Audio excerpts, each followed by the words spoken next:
যশোর বাঘারপাড়া থানার ২ নং বন্দবিলা ইউনিয়নে আজকের ইফতার মাহফিল প্রেমচারা ওয়ার্ডে অনুষ্ঠিত হয়েছে।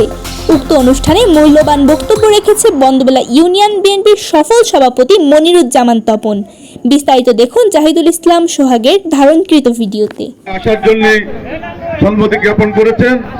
ওই ইফতার মাহফিলে উনি উপস্থিত থাকবেন। উনি আমার মাধ্যমে আপনাদের সবার দাওয়াত দেওয়ার জন্য বলে দিয়েছেন।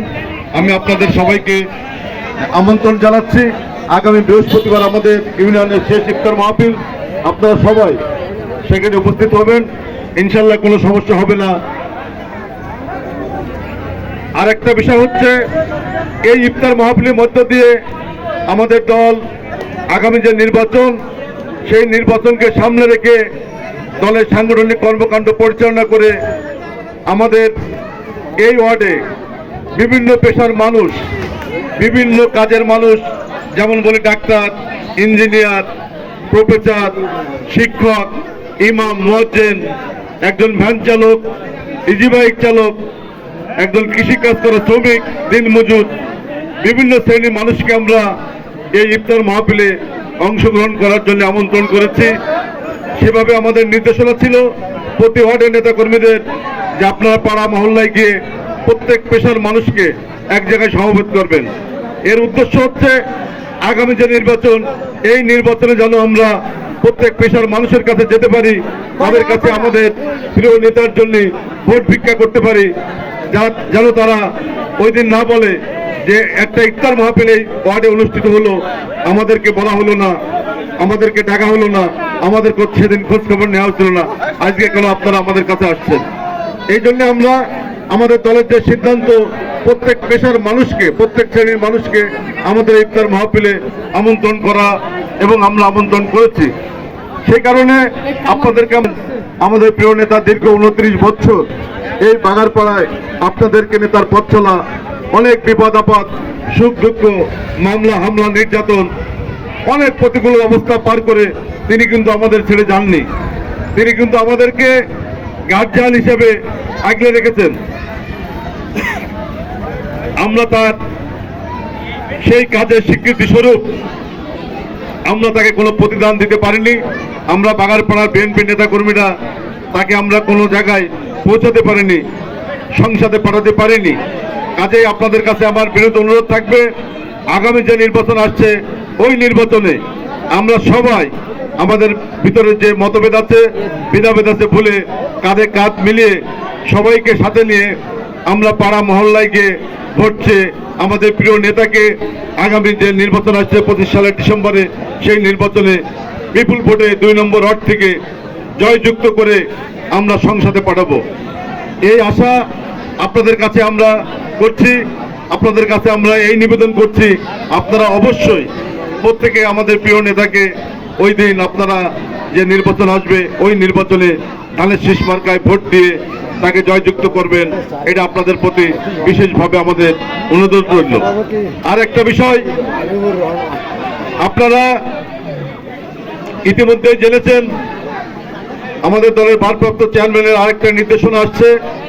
উনি সমস্ত বিভাগে মিটিং করে, গত পরশুদিন জেলায় মিটিং হয়েছে, গতকালকে বাগারপাড়ায় প্রতিটা ইউনিয়নে জরুরি একটা মিটিং হয়েছে। সেই মিটিংয়ের দিক নির্দেশনা হলো, আমাদের দলের নেতাকর্মীরা যদি কোথাও কোনো সালিশি, কোনো বিচারে, কোনো হাট বাজারে মারামারি, তারপরে কারোর জমি দখল, দোকান দখল, মাঠঘাট কোনো জায়গায় যদি কোনো ঝামেলা করে, আমাদের প্রতিপক্ষ একটি রাজনৈতিক দল সেটাকে যদি সামান্য 5% হয়, সেটাকে বানাচ্ছে 95%। যে বিএনপির লোক জমি দখল করতেছে, বিএনপির লোক চাঁদাবাজি করতেছে, বিএনপির লোক সমস্ত অন্যায় অপকর্মের সাথে জড়িত। আমরা যেহেতু আগামী দিন নির্বাচন করব, আমরা 17 বছর ভোট দিতে পারি নাই, বহু আকাঙ্ক্ষার পরে, বহু হামলা মামলার পরে, বহু আন্দোলনের পরে আমরা কিন্তু সেই পরিবেশটা ফিরিয়ে আনতে সক্ষম হয়েছি। আমরা যেন আমাদের যে দাবি ছিল দীর্ঘদিনের, যে একটা নিরপেক্ষ নির্দলীয় তত্ত্বাবধায়ক সরকারের অধীনে আমরা ফিরিয়ে ফেয়ার ভোট চাই। আমরা আশা করি বর্তমান যে সরকার আছে সেই সরকার বলছে যে বিশ্বের ইতিহাসে সব থেকে ইতিহাস সৃষ্টিকারী একটা নির্বাচন বাংলাদেশে আগামী দিন অনুষ্ঠিত হতে যাচ্ছে। সেই নির্বাচনে আমরা যেন মানুষের কাছে যেতে পারি, মানুষের কাছে ভোট চাইতে পারি। এই কারণে আমাদের দলের নির্দেশনা, আপনারা সবাই নির্দেশনাটা ভালো করে মনোযোগ দিয়ে শুনবেন। এই ওয়ার্ডের যারা নেতাকর্মী আছে আমি তাদেরকে ব্যর্থ কণ্ঠে বলতে চাই, আপনারা কেউ কোনো সালিশ বিচারে জড়াবেন না, কোনো চাঁদাবাদে জড়াবেন না, কোনো জমি দখলে জড়াবেন না, কারো দোকানপাট ভাঙচুরে জড়াবেন না। যদি জড়ান আপনার দায়ভার কিন্তু দল নেবে না, আপনার দায়ভার বন্ধুবলী ইউনিয়ন বিএনপি নেবে না।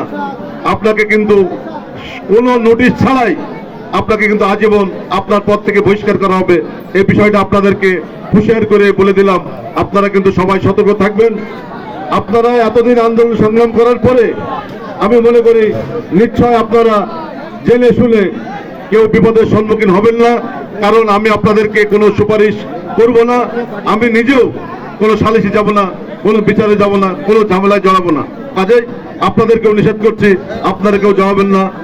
দুঃখের দিন পাড়ি দিয়ে যখন সুখের দরজার কাছে আপনারা পৌঁছে গেছেন, আমরা পৌঁছে গেছি, সেই মুহূর্তে আপনারা যেন কেউ বিপদের সম্মুখীন হন না। আপনাদেরকে বারবার হুঁশিয়ার করে বলছি, আপনারা কেউ কোন রকম সালিশ বিচার, চাঁদাবাজ, দখলদারিত্ব কোনো কাজেই, টেন্ডার বাণিজ্য কোনো কাজেই জড়াবেন না। এই বিষয়টা কিন্তু আপনারা গুরুত্ব সহকারে মাথায় নেবেন। এটা আপনাদের কাছে আমার বিশেষভাবে অনুরোধ রইল। এটা কিন্তু আমাদের নেতার নির্দেশটাই আপনাদের কাছে আমি মাত্র পৌঁছে দিলাম। যাই হোক, আপনারা সবাই ভালো থাকবেন। আগামী দিন যে 25 সালের নির্বাচন আসবে, এই নির্বাচনে আপনাদেরকে সাথে নিয়েই বন্ধুবলী ইউনিয়ন বিএনপি বিপুল ভোটে আমাদের নেতাকে জয়যুক্ত করে সংসদে পাঠাবো, এই আশা আকাঙ্ক্ষা ব্যক্ত করে আপনাদের সবার সুস্বাস্থ্য কামনা করে আজকে আমার এই সংক্ষিপ্ত বক্তব্য শেষ করছি। খুদা হাফেজ।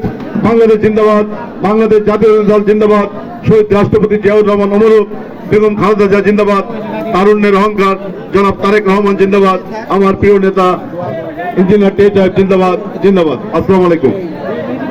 এখনই দোয়া হবে, আপনারা সবাই দোয়ায় অংশগ্রহণ করেন।